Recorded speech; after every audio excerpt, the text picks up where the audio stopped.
So I'm redoing my therapy clinic website, and I'm also redoing the startatherapypractice.com website. Of course, I'm only mildly redoing it because I've hired somebody to do this. I just don't have the time. I probably could figure it out because I created those two websites myself using WordPress, but I really want to step it up a level, step it up a notch, and make those websites really hum. I mean, really get the job done. So I've hired somebody to help me out with that. And it made me think about revisiting what I should have on my website. Obviously, if you're going to redo your website, you want to rethink, well, do I need this? Do I need that? What do I need? And so I've had this conversation with my webmaster, my website designer. I thought I would share some ideas here. So think about, and I do have a podcast on this. Actually, it reminds me, podcast number 67, I believe. The podcast is right here. So you can listen to that podcast, startatherapypractice.com/67. So think about your website as far as a problem solver. What problem do you want your practice website to solve? I mean, there's probably one niche that you're like, this is what I do. I mean, we're all therapists, so we handle different problems, but what is a problem that you solve? And speak to that problem on your website, on the front page, okay? On your website, especially the front page, have some white space. I mean, it's just not bullet point list of small words and sentences, boom, boom, boom, boom, boom, boom, boom. No, people don't want to look at that. They're not going to look at that because you know why? They're on their smartphone. 70, 80% of the people looking at your practice website are on their smartphone. They're not going to zoom in and see, oh, what does that say? That looks interesting. No, they're not doing that. So have white space. Make sure your font is consistent and it's big and bold, okay? Have images. Have a picture of yourself. You've got to have a picture of yourself. If you can have a video of yourself on your clinic website, on your practice website, bonus. I mean, that is getting it done right there. Think about having calls to action. What do you want people to do? I mean, obviously you want them to learn about you, but what do you want them to do? Do you want them to schedule an appointment? There should be a big button that says schedule an appointment right there. Or there should be a big button, contact us right there, call us right there.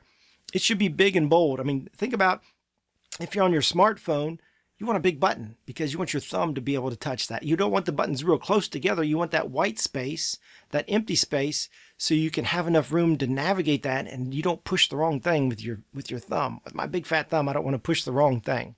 So calls to action. And think about what's the one thing that you want them to do. Make that really big and bold and repeat that one thing. If it's to schedule an appointment or if it's to contact us, if you know what?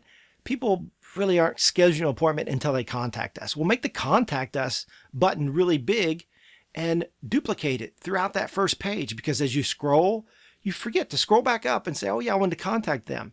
But if you scroll and you get to the bottom and there's a contact us button, they might do that right there. They might not scroll back up. They might go to the next thing. People get distracted.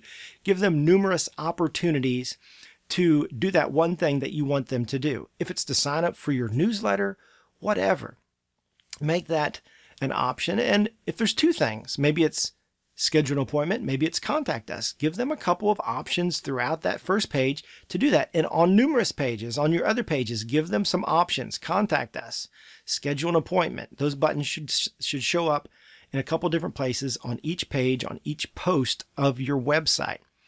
All right, think about if you're creating content. And so in the Academy of Private Practice right now, we have a content challenge. Our challenge that I threw out was to create one piece of content each week.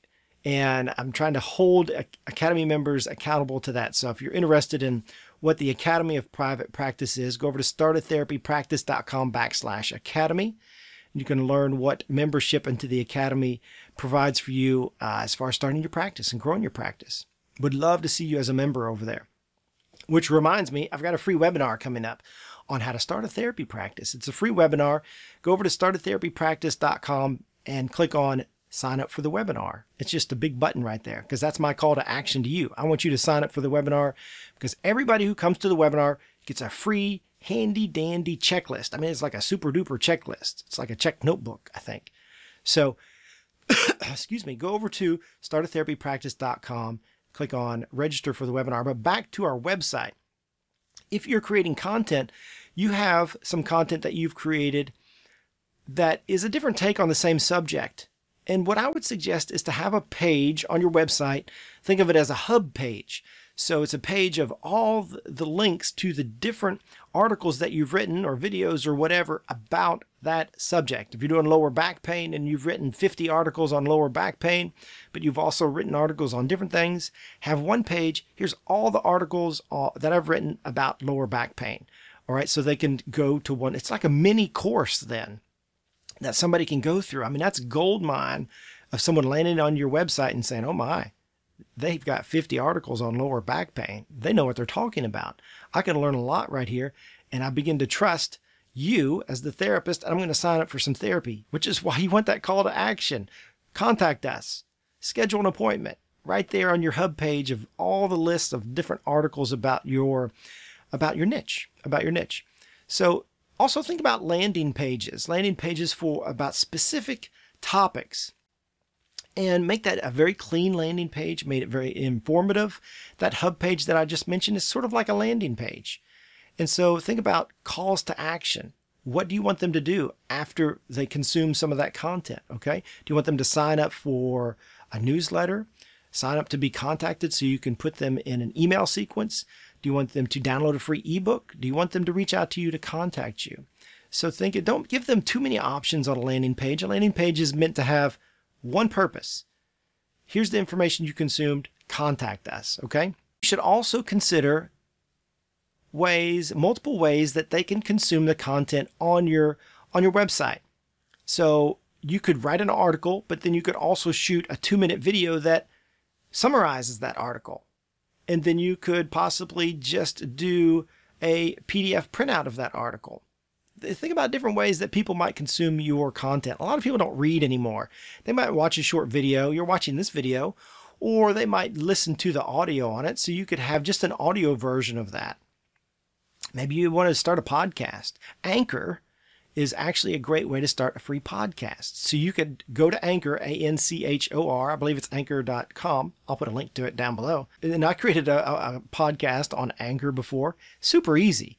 And they've actually just partnered with Spotify, so they're growing. It's an easy way to repurpose your content. So a variety of ways to consume your content is going to be very helpful. But remember, most people are looking at your website on their mobile phone. So if you create your website on your laptop using WordPress or whatever, ring it up on your phone and see what it looks like. And because you're probably going to see, oh, that didn't look quite like I wanted it to look. Let me change that. Think about also how you can be helpful on your website. So maybe you direct on my clinic website, I have a page of just local resources. So if people say, hey, Scott, I was wanting to get some tutoring for my child with math. I'm going to say, hey, go over to our resource page on our clinic website. Right there, click on that button, and there's several options of tutors in our local area.